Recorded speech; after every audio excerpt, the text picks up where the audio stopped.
Buenos días a todos. En el día de hoy, mi grupo, Santiago Mada, Santiago Estaiza, Dayana Erazo, Daniel Pantoja y mi persona, Julio Espatiño, les vamos a exponer sobre los métodos de determinación del ángulo de reposo e índice de Carr. Bueno, entonces aquí tenemos el índice. Entonces tenemos la introducción, los objetivos, vamos a ver el ángulo de reposo, índice de Carr, mecanismos para mejorar las propiedades de fluidez de sólidos, las conclusiones y por último la bibliografía. Bueno, entonces como hemos estado viendo, la evaluación de las propiedades de las materias primas han producido, bueno, han logrado obtener correlaciones útiles con la biodisponibilidad y la función, por lo que la comprensión adecuada de las propiedades biológicas de los materiales farmacéuticos, como en este caso los excipientes, es esencial para la preparación, el desarrollo, la evaluación y el rendimiento de las formas farmacéuticas de dosificación. Por ende, en este seminario vamos a describir los métodos de determinación para el ángulo de reposo y el índice de Carr, los cuales son unos indicadores fundamentales de fluidez y compactación respectivamente. Y por último, también realizaremos un análisis de la relación entre las propiedades físicas e indicadores de flujo de los sólidos. Una de las propiedades biológicas más importantes es el ángulo de reposo. Esta es una característica relacionada que implica esa resistencia al movimiento de las partículas. También puede definirse como la medida relativa de la fricción y cohesión de las partículas en el polvo. En el cuadro podemos ver que según la USP se tienen ciertos rangos de ángulo de reposo que definen el grado de propiedad de flujo, ya sea desde excelente hasta extremadamente pobre. ¿Cómo se determina el ángulo de reposo? Como bien sabemos, para medirlo se deja caer el polvo y se mide el ángulo formado entre la altura del cono, que es h, y el plano horizontal o radio L. Cuanto menor sea este valor, mayor será el flujo del material. Cabe mencionar que las condiciones experimentales afectan considerablemente los resultados que se obtengan, y esto también depende directamente del método usado para la determinación del ángulo de reposo. Por otra parte, a pesar de las dificultades experimentales que se puedan presentar como segregación de material o aireación del polvo, determinar el ángulo de reposo resulta un método muy importante en la industria farmacéutica, con el cual se puede determinar el tipo de flujo, la selección de la forma farmacéutica y los excipientes, e incluso se puede definir un método de fabricación apropiado. De acuerdo a los métodos de determinación del ángulo de reposo, se pueden clasificar según sean estáticos o dinámicos. Si el polvo se vacía libremente sobre una superficie plana, se calcula el ángulo de reposo vertido, en donde se emplean métodos estáticos de caída libre. En las dos primeras imágenes vemos el de altura fija, y en la siguiente vemos el cono de base fija, justo abajo del método de mesa basculante. Si el polvo se hace pasar a través de un orificio, se calcula el llamado ángulo de reposo drenado, el cual depende del tamaño del orificio y fricción de las partículas con las paredes. Para medir esas propiedades de fluidez deficientes, se suele usar el método de determinación dinámico, que también se conoce como cilindro rotatorio, en el que se calcula el ángulo de reposo cinético. Bueno, aquí tenemos un ejemplo de cómo calcular el ángulo de reposo a partir de datos experimentales. En esta tabla tenemos los resultados tanto de la altura como del radio de los conos obtenidos, tanto para el aerosil como para el estarato de magnesio. Estos datos fueron reemplazados en la fórmula que se había mostrado anteriormente para calcular ángulos de reposo, obteniendo así para el aerosil un ángulo de reposo del 26,31 grados, lo que quiere decir que posee un flujo excelente, mientras que para el estarato se obtuvo un ángulo de reposo de 40,60 grados, lo cual indica un flujo aceptable. Bueno, aquí también tenemos un video de cómo se va formando el cono con el material para poder obtener los datos de altura y radio que nos van a permitir calcular el ángulo de reposo. Bueno, el índice de Carr es un indicador de la fluidez de los sólidos. Se propone para este método simplemente medir tanto densidad aparente y densidad aprisionada, tomando en cuenta el volumen tras una serie de golpeteos de los compuestos. Principalmente si la densidad aparente y aprisionada, cuando se hace una diferencia entre los valores que tienen, da un resultado aproximado a 0, se puede estimar que tiene un muy buen flujo. En esta tabla nosotros podemos ver que se puede clasificar, dependiendo del valor que se obtenga, se puede clasificar una sustancia según su tipo de flujo. Entonces podremos ver que puede ser excelente, buena, aceptable, pobre, muy pobre o extremadamente pobre. Entonces, nosotros ¿cómo determinamos el índice de Carr? Para esto, nosotros tomamos 12 excipientes y determinamos tanto la densidad aparente y la densidad compactada. Para la densidad aparente, nosotros colocamos la sustancia química para tomar sus propiedades. Entonces, nosotros lo que hacemos es colocar un poco de sustancia, ya sea en una probeta o en algún otro material, lo colocamos y posterior a eso nosotros obtenemos tanto la cantidad de masa a través de que lo pesemos y también obtenemos su volumen. Entonces, con la ecuación de la densidad aparente simplemente lo tomamos antes de realizar cualquier golpeteo. Entonces nosotros tomamos la densidad como masa de la muestra, que está en gramos, sobre el volumen antes de los golpeteos.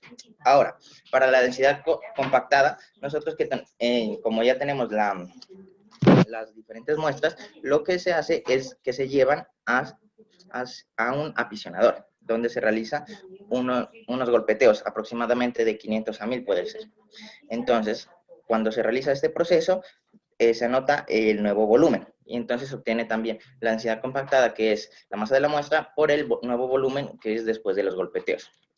Ya teniendo la densidad aparente y la compactada, simplemente nosotros calculamos el índice de Carr, que se puede ver aquí abajo, que es la densidad aprisionada menos la aparente sobre la aprisionada por 100.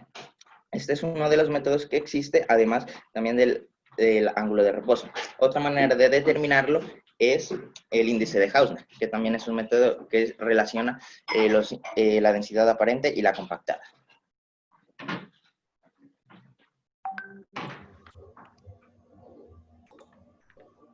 Bueno, aquí tenemos un video en el que podemos ver ya de una manera práctica cómo funciona este equipo, el apisonador.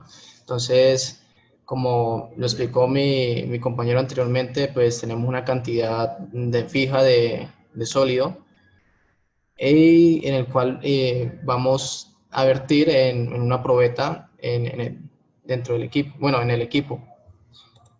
Y podemos ver cómo funciona aquí, es cómo va dando los golpeteos. Este proceso lo puede realizar entre unas 500 a 1000 veces, como fuimos hacerlo en la práctica del laboratorio. Entonces, bueno, ya para hacer un ejemplo práctico, continuaremos con los sólidos con los que trabajamos anteriormente en el ángulo de reposo, los cuales son aerosil y esterato del magnesio, respectivamente. Entonces, ya obteniendo las mediciones del volumen antes y después de los golpeteos, pues obtenemos lo que es la densidad aparente y la densidad compactada, siguiendo la fórmula que ya explicamos, y finalmente pues se hace el cálculo del índice de Carr, como también lo muestra la ecuación anterior. Los resultados que obtenemos entonces para el esterato de magnesio fueron de 33.3% y 3,8% para el aerosil. ¿Qué quiere decir esto? Entonces, teniendo en cuenta la tabla, para el esterato de magnesio nos indica un flujo, digamos que pobre, regular, y un flujo excelente para el aerosil, y esto concuerda con los resultados que obtuvimos para lo que fue el ángulo de reposo. Así que A continuación, vamos a realizar un análisis de estos valores. Bueno, los valores del ángulo de reposo, como también del índice de Carr, se deben principalmente a sus propiedades físico-químicas. Dentro de estas nosotros podemos encontrar la densidad, que nosotros ya sabemos la relación que debe existir según la cantidad de masa y el espacio que ocupa. También otra cosa que tener en cuenta es el tamaño y forma de la partícula. Nosotros podemos observar una imagen de los compuestos que utilizamos, en este caso el aerosil y el esterato de magnesio, y podemos observar algo. El aerosil tiene un tamaño mucho menor en comparación al estrato. Entonces, nosotros ya sabemos que a menor tamaño habrá mayor cohesividad, pero habrá menor fluidez. Entonces, esto puede sonar contradictorio, pero si observamos bien, algo que se tiene que tener en cuenta también es la forma de la partícula. Y es debido a esto que el aerosil tiene mayor fluidez debido a la forma, ya que se estima que si tiene una forma esférica, simplemente va a fluir mejor. Entonces nosotros podemos ver en la imagen cómo el aerosil, si tiene una forma prácticamente esférica, mientras que el esterato de magnesio tiene una forma irregular. Entonces, debido a estas propiedades, uno puede decir que el aerosil presentará mejor fluidez. Bueno, ahora vamos a ver cómo la estructura química y especialmente las interacciones partícula-partícula influyen en el ángulo de reposo e índice de Carr y por ende en el flujo. Bueno, el aerosil es una molécula lineal y podemos ver que tiene dipolos de igual magnitud, pero en sentidos contrarios, por lo que al sumarlos se van a eliminar, dando lugar a un momento dipolar total de cero. Esto hace pues que la molécula sea relativamente estable, por lo que no va a presentar interacciones partícula-partícula muy acentuadas, haciendo esto que además no presente mucha cohesividad y por ende da lugar a un cono no muy bien definido con un ángulo de reposo pequeño.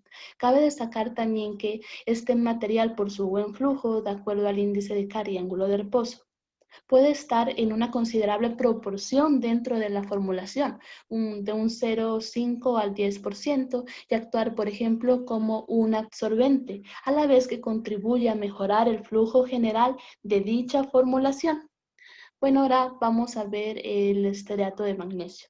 De acuerdo a su estructura, pues este excipiente posee dos cadenas largas carbonadas, es apolar, hidrofóbico, presenta un aspecto grasiento y también buenas interacciones partícula-partícula. Por ello, una buena cohesividad, lo que hace que se forme un cono definido que da lugar a un elevado ángulo de reposo que permite establecer que posee un flujo no tan bueno en comparación como con el aerosil. Se debe mencionar también que al tener un mal flujo no se utiliza en gran proporción, pues solo de un 0,25 al 4% dentro de la formulación, ya que no contribuye en gran magnitud al flujo general y podría utilizarse, por ejemplo, como un lubricante. Bueno, en tanto a las fuerzas de cohesión, como vimos anteriormente, estas influyen principalmente en la forma que va a tener el cono. Por ejemplo, pues si tenemos mayor cohesión, bueno, vamos a tener un menor flujo y por ende un mayor ángulo de reposo. Ok. Por último, a través del conocimiento de estos parámetros reológicos, de ángulo de reposo e índice de Carr, es posible implementar estrategias que permitan mejorar la fluidez de los sólidos. Entre ellas tenemos modificar el tamaño de partícula de distribución de tamaños, debido a que se puede realizar tamizaje de los polvos para buscar partículas lisas o esféricas y por ende se pueden eliminar esas partículas más pequeñas para aumentar un poco la fluidez. Al buscar mayor esfericidad de la partícula se puede modificar su forma y su textura superficial.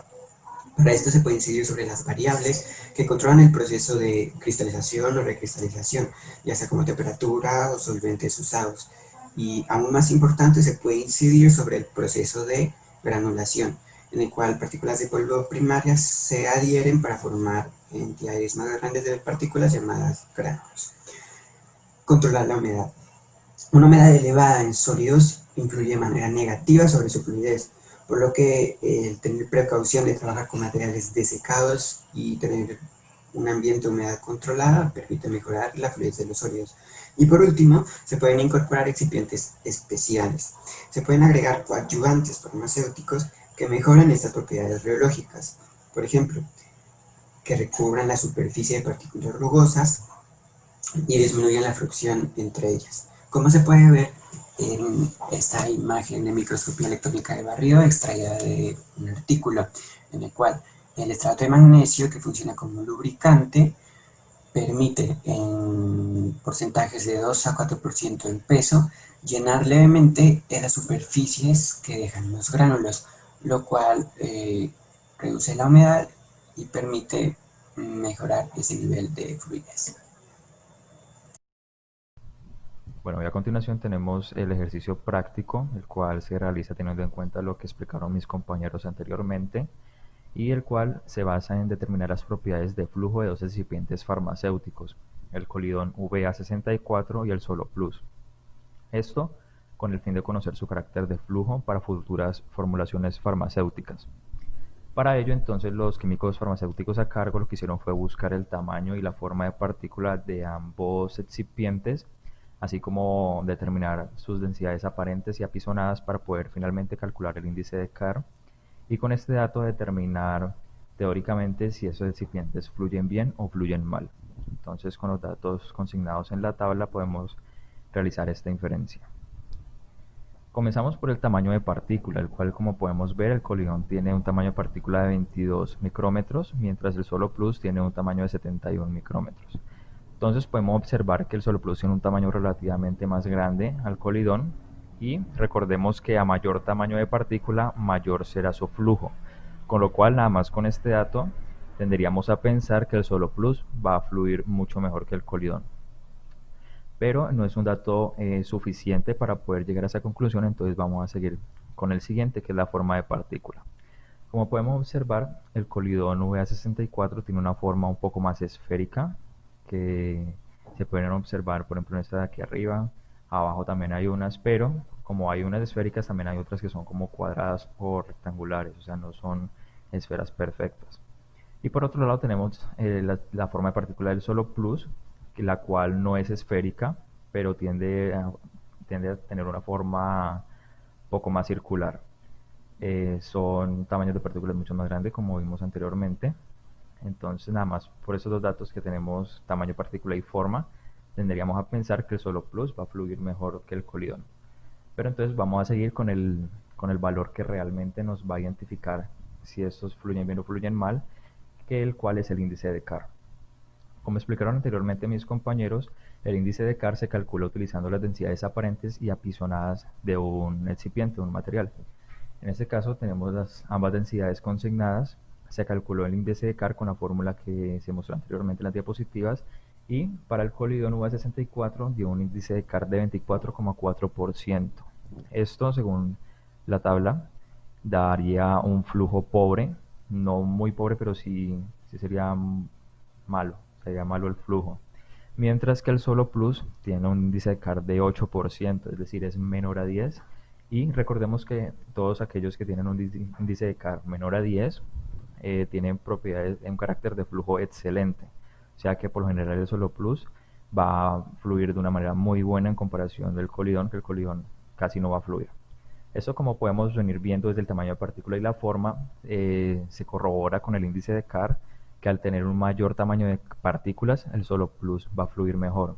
Esto debido a que cuando mayor sea el tamaño de partícula, disminuirá la cohesión, que es la interacción entre partículas de un mismo material, con lo cual va a tender a fluir mucho mejor, que si estuvieran con mucha cohesión entre ellas, no fluiría, que es lo que pasa con el colidón. Bueno, con base en lo anterior podemos concluir que el Solo Plus será utilizado en futuras formulaciones farmacéuticas para mejorar el flujo de los sólidos, ya que presenta un flujo excelente mientras que el colidón VA64 se empleará para otras funciones, ya quedaría descartado su uso para mejorar el flujo. Bueno, estas serían las conclusiones, la bibliografía en la cual consultamos toda la información, y eso sería todo por hoy. Muchísimas gracias por su atención.